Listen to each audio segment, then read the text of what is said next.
In the early hours of a cold February morning in 2016, the quiet village of Llangcarfen, nestled on the outskirts of the Welsh capital, Cardiff, was thrown into chaos. The event began at around 2 AM on Friday the 26th of that year, when residents of the village were awoken by the deafening roar of numerous helicopters circling overhead. Social media lit up with complaints, voicing their sheer bewilderment and concern as some claimed to have seen one of the aircraft land on a local field. The helicopters were not ordinary police helicopters either. Residents of the village described them as larger, more imposing aircraft with double engines, which was later realised as belonging to the military. This scene above went on for hours, with people saying that it appeared as though the military was scrambling a response to something, though nobody really knew for what or why. The sight of these military vehicles, especially in such numbers, was unprecedented in Llangcarfen. This led to the locals calling the police, not really knowing if they were safe in their own homes, hoping for some understanding of what was going on and some guidance on what they should be doing amidst the commotion. At that late hour, the local police office would usually be quiet, with practically no calls being made, which was the case just minutes before approximately 2 AM. On this night though, the control room supervisor was flooded with phone calls that were released years later following a Freedom of Information request.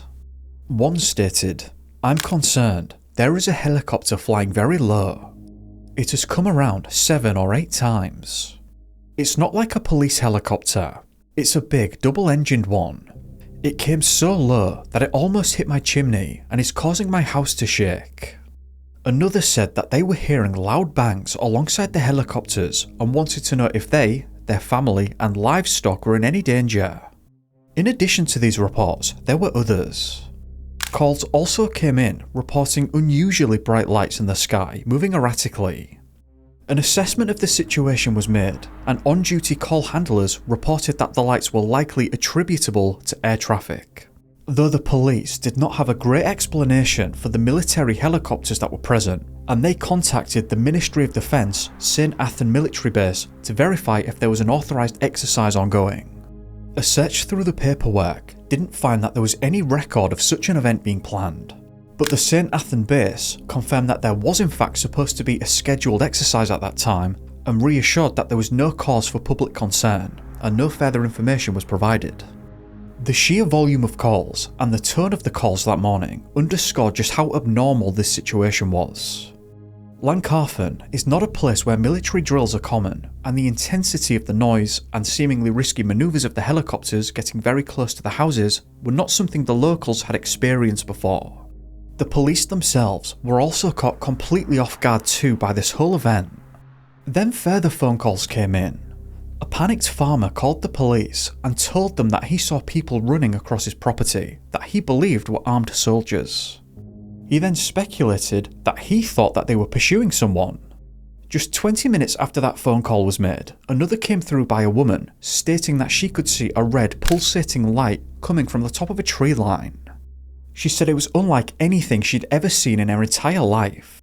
The police repeated the contact again with St Athan base for further clarification, and the response was consistent, just saying that it was all pre-planned and under control. Then another call came in from a local man who also talked about this alleged red pulsating light, but also mentioned that he was able to see some kind of tetrahedron-like shape that he stated had hovered or floated around 10 feet or so above the nearby fields. While it was there, apparently, and according to this caller, small spheres of light started to come out of this thing and they floated around just beneath the object and above the ground, before assembling themselves into a larger sphere. A number of hours had passed and now the area was silent again, though I'm sure that the residents probably didn't sleep a whole lot after that. As dawn broke, the people were hoping to hear about this on the local news and learn what had happened. Wales Online explained that the disturbance was due to a major combined training exercise conducted by the British Army and the Royal Air Force. The operation was labelled as Exercise Chameleon, a biannual training package that involved various combined military manoeuvres. According to the outlet, This event was perfectly normal and routine, and that there was no cause for concern among the local populace. Several of these types of articles were published, suggesting that there was a simple and mundane explanation for what took place. However, for many that lived there, they felt that they were intentionally being gaslighted and silenced in order to brush off what they were saying. The sheer volume of calls alone, and the nature of them to the police station that night, perhaps does point towards the idea that something unusual may have taken place. Despite the official reassurances, skepticism was growing within the small community. To those that lived there, the Air Force's activities that night seemed far too intense and risky in the way that they were reportedly getting very close to residential homes. One person that spoke out about this was a witness named Kaz Clark. I can categorically state that this was no exercise. Kaz was among those who experienced the events firsthand, and she immediately questioned the joint exercise explanation. She went on to say that there was something else among the military ordeal. According to Kaz, it wasn't just helicopters and the like in the sky, but she believes that she had seen the very thing that the Ministry of Defence was responding to. Kaz posted this to the Wales Online article, and for some reason her comment, along with others that were suggesting skepticism towards the explanation that was being offered to them, were removed. Kaz insisted that what she actually observed that night was far bigger than just some military drill over a small quiet village, and rather has much larger ramifications for all of us. Kaz speculated that these events may not even have started on the 26th. Rather, she realised that an out-of-place Royal Air Force presence had been over the village in the days leading up to the night in question. Kaz didn't live in Llangcarfen, but rather nearer to Pentyrch. 2 days beforehand, Kaz and David, a neighbour of hers, noticed a small grey twin propeller plane flying very low and somewhat slowly over the village. While somewhat odd that it was flying so low, they brushed it off and didn't think much more of it since the Air Force Base, St Athan, is only a short distance away. Then they saw another of the same type join the first plane, and there seemed to be this aerial presence over the village throughout that entire day and night. Again, on the 24th, they didn't think too much of it, but after the events of the 26th, Kaz thought back to the Air Force presence and wondered if they were already observing something days before the event at 2 AM in the morning. There were apparently planes flying over the village in a circular pattern for 2 days.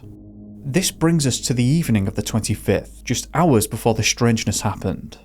Kaz and Dave decided to camp together in Kaz's back garden, I believe, which resides roughly around 5 miles away from the village. They wanted to see if they could see anything else over the night. According to Kaz, just before 2 AM on the 26th, they were disturbed by a loud drone in the sky. Then, they saw an aircraft belonging to the Royal Air Force that Dave believed was an E-3 Sentry, an airborne early warning and control aircraft equipped with a circular radar dish that was rotating above it.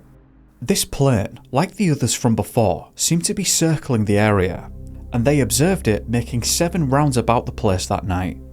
Then, according to the pair, things got weird, so let's get bizarre. Both Kaz and Dave said that they could see a slow crimson light in the sky coming down and settling right above the woods. They both wanted a closer look at this thing, so were about to go hike towards the woodlands. But before they could do that, something else happened. Kaz said that she watched as this red light turned into 3 and formed into a triangular formation. The lights then began to darken, and she said that an absolutely enormous tetrahedron-like object seemed to appear out of nowhere, framed by the lights. According to Kaz, both she and Dave knew that they were witnessing something special and completely out of the ordinary. They were around 200 yards away at the time, and this massive thing in the sky began to rotate on its axis. And at the apex, they said that a green sphere of light flew away at great speed, but then stopped and hovered in the sky away from the large object. Kaz said that she was speechless at the time, but with Dave later speculated and said, "It came in point first, and when it was fully there, it came down in a pendulum motion and lined up behind the trees. When it was in the upright position, it fired this green thing out the top. Like it had been fired out of a cannon, it was so fast, it skipped across the trees. I can't tell you what shape it was because it was too bright. It was brighter than the moonlight, like a green star, probably about the size of a small car. The E3 Sentry had been flying up by this time and was coming back down.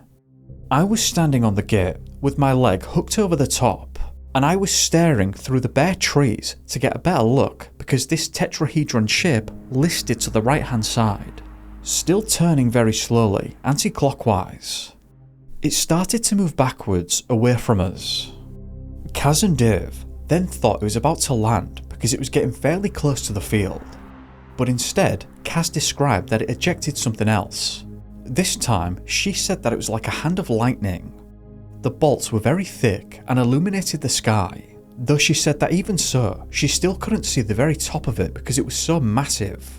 Some of these bolts were directed towards the ground beneath it, and more orbs, apparently around 20 of them, were ejected from the top of this thing. Kaz didn't see that herself, but Dave was absolutely certain and wondered what they might be, and said that they were essentially dancing around it.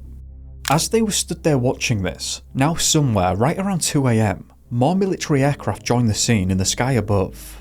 Kaz said that they were almost wingtip to wingtip.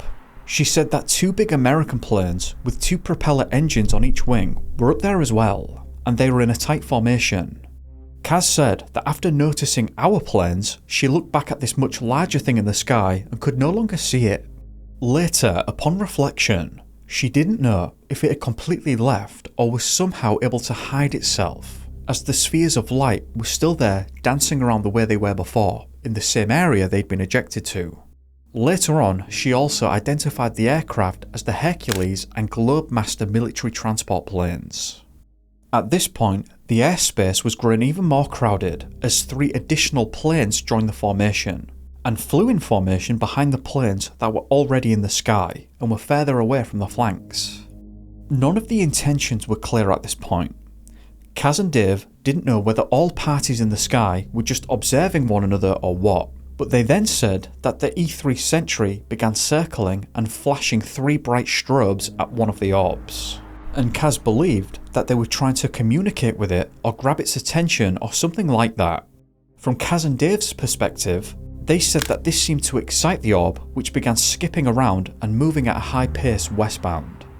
She didn't realise this at the time, but again upon reflection, Kaz believed that this was a deliberate attempt to lure all of the Air Force aircraft away from the scene, which it achieved. After the planes left, 2 small objects which were red in colour appeared on the right side of the field, and one of them began to travel in the direction of Kaz and Dave. They were just stood there, shocked as this red light halted just above them over a hedge. Kaz said that she stared at it, and inside it the entire space was filled with static, similar to that of a TV, except in 3D space as opposed to a screen. The second red object, according to Kaz, then appeared above them, and she felt warmth as though it was interacting with her, or rather, she speculated, was scanning her somehow. Shortly thereafter, both of the lights vanished from view. After this incident, when asked in an interview about this particular aspect of the experience, Kaz said, "It felt like, and this is going to sound like the most bizarre thing, as if somebody had reached in and took the fear away from me. I felt elated, almost light, like I'd been touched by something, but it wasn't scary anymore. In fact, I was the complete opposite to Dave. I was energized, almost frantically, to the point where I had to tell someone, anyone that would know what to do with this information, because I didn't know anyone. I wasn't a member of any groups. I had no belief in this subject. If I did, then perhaps I would have known half a dozen people I could have written to have had here on that night, because it was quite obvious to me that they were watching for something. This was not an exercise. This was huge. I think they set an ambush for this thing, and I think they knew something was coming." Over the course of the next hour, the skies were filled with Air Force activity, and I suppose this is the point at which the calls were flooding through to the police. The loud military helicopters were zipping around, and reportedly there was just a lot happening at that time.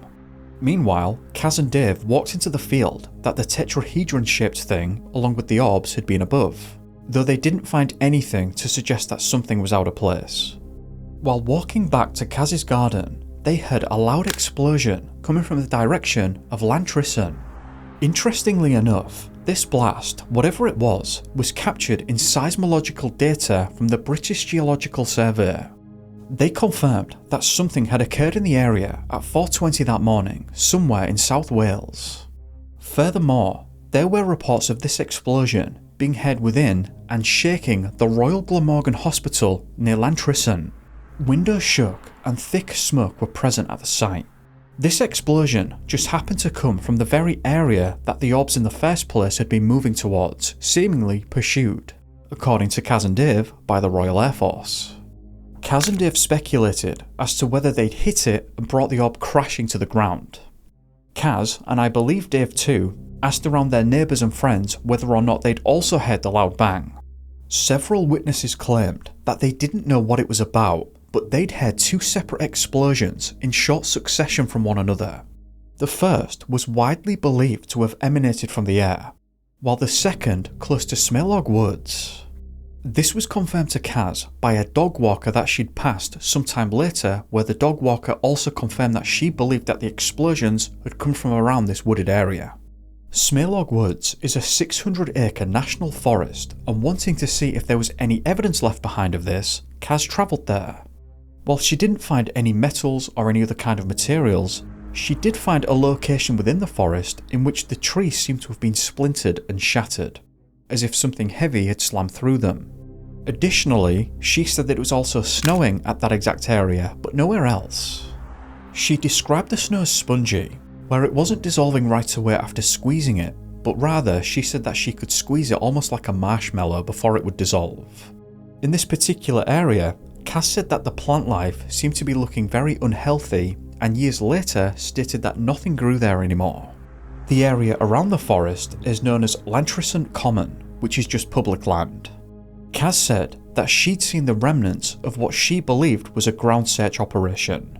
Apparently, according to Kaz, just years worth of old debris and metals or objects such as abandoned appliances or bicycles had been neatly collected along the roadside, whereas beforehand these things had just been littered and left on the land. Kaz also stated that there was yellow tape present, which for her suggested that some kind of authority, perhaps military personnel, had been there searching for a certain kind of debris and had to go sort it from all of these things.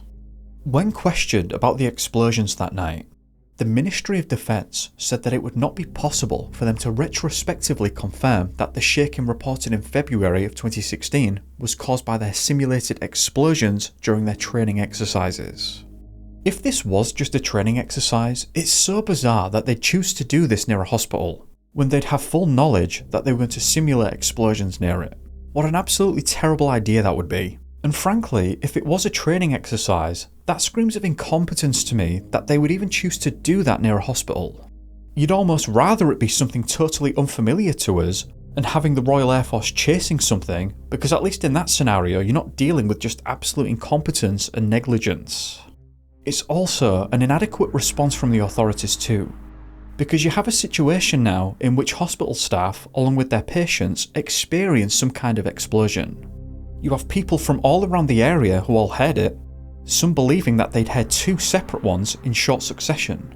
Putting the alleged orbs and large tetrahedron object to one side, if it was as a result of the training exercise, perhaps they just didn't want to admit that they accidentally came close to causing substantial damage to civilian infrastructure. Perhaps that's just far more embarrassing than stating that they didn't have a clue what caused it.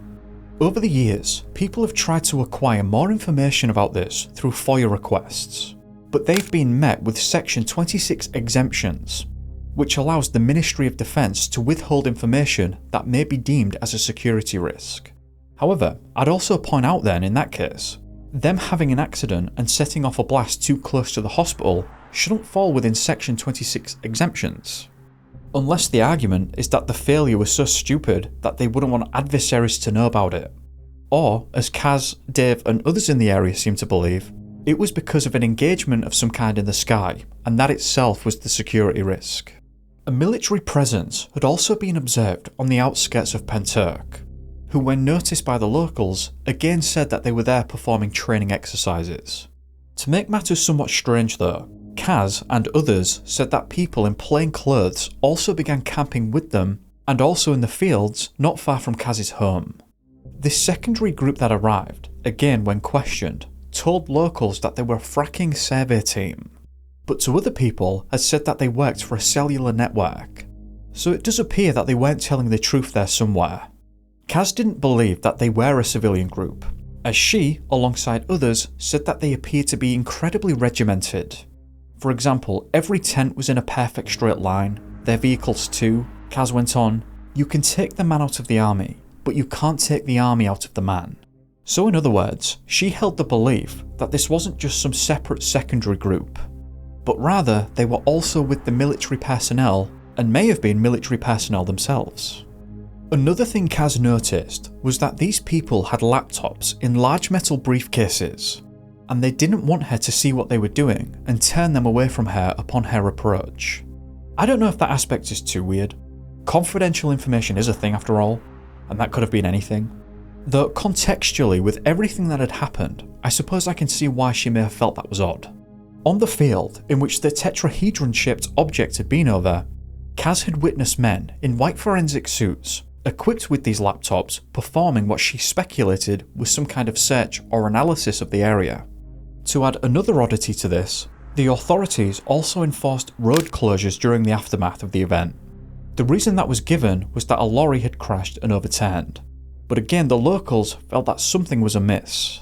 They were saying that a lot of the highways had been closed, including the M4 motorway, which they argued was excessive for something like that. I suppose it depends on your tolerance for coincidence. You have this weird event that took place in the skies above this general area, and the police were bombarded with calls, which does very much suggest that something unexpected was taking place. Then you have military personnel camping out on the field below the area this was supposedly taking place. Though I suppose if it was genuinely a combined arms exercise, that wouldn't be too abnormal. You also have all of the abandoned materials, metals, appliances, and other such things that had been sorted and left by the roadside. According to Kaz, there was also the weirdness inside the forest where just one particular area was snowing, and looking like something heavy may have hit the place. The explosions, and the people in normal clothes too, just camping and providing different stories as to why they were there and etc. When you add those allegations and reports together, it does seem somewhat odd. Using the Freedom of Information Act, Kaz went about trying to gather more information involving seismological data, geological data, as well as from local air traffic control. She went ahead and gathered plenty of witness testimony too, which interestingly enough, plenty of people had heard the explosions from that night. Many of them had stated that their houses had been shook by it, and also there were plenty of people that believed the whole series of events was just odd in general. This is one of those incidents that stands out from others in a number of ways. Firstly, there's just the sheer amount of people that heard or witnessed something, whether it was spheres of light in the sky, explosions, or just people calling the police in a panic. There was just a lot of that going on, and people wondering if they needed urgent assistance from the emergency services. It's difficult to shrug off that there were explosions that night, and also in the local vicinity of a hospital of all places, which is honestly quite difficult to imagine the Air Force doing that purposefully. Can you imagine the absolute storm that would have come their way if they accidentally damaged it, or even worse, the patients residing within? It also seems that many of the locals did not buy the accidentally unannounced training exercise at 2 a.m. explanation. Kaz has been the most outspoken person on this incident. However, according to Kaz, when she came out about it initially, she had a number of journalists asking to talk to her about it so they could report on it. However, she said that these conversations were more like interrogations than anything else, which prompted her to just drop it, which she said that she did for 18 months before wanting to share more of the story from her perspective. After seeing the way Kaz was treated, some of the other people who believed they'd seen something out of the ordinary that night didn't want to speak out, as they didn't want people to think that they were nuts. There was another anonymous witness from the area that shared what they'd seen that night 9 days later on a follow-up article on Wales Online. This person basically said that they'd seen a triangular shape in the sky alongside bright red lights. Though outside of that comment, I don't believe this person ever spoke about it publicly again. Kaz herself passed 3 separate polygraph tests while attesting to the incident. She certainly fully believes that she'd seen what she'd seen. In closing, she said, "I believe that we've got a right to know what's going on. I mean, the military are pursuing and taking these things down. We're not even supposed to know they exist. I mean, what have they done? Because in my opinion, these things were not hostile. We'd be naive and foolish to believe all life forms are benign. But we're tarring them all with the same brush. So what does that make us? And the people should be told. We should have a right to vote on this and not to have this information exempted from the public view when they were innocent, and we engaged them and took them down anyway." I always find these kind of incidents fascinating, but also worrying. I must admit, I usually don't believe that most incidents of this nature actually happened. But if you're able to drop your biases for a moment and entertain the idea that someone from somewhere else was over that small village in February of 2016, the first thing we did was to attack it. Which may be quite amusing for a second, but also quite troubling if you linger on the implications of that thought.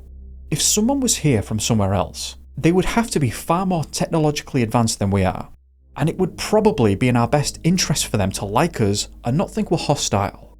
Anyway, that's if it really did happen the way it's been reported, and we're not dealing with some kind of mass panic or hysteria event, where a genuine military exercise turned into something like that because someone, somewhere along the chain, forgot to inform the public and the police. Then, after the intense activity in the skies above, along with the explosions, people became scared and paranoid trying to make sense of it all.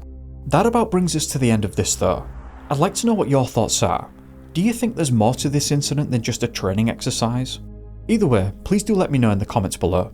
I'd just like to take the time to thank you for watching, and a big thank you to the patrons who've been running around on the screen. If you enjoyed this video, please do remember to like and subscribe if you haven't already. If you didn't like it, then feel free to give me a thumbs down. I'm just looking for your honest opinion either way. I hope that you've had a great day, or evening, depending on where you are, and I'll see you in the next one. Be safe guys, peace.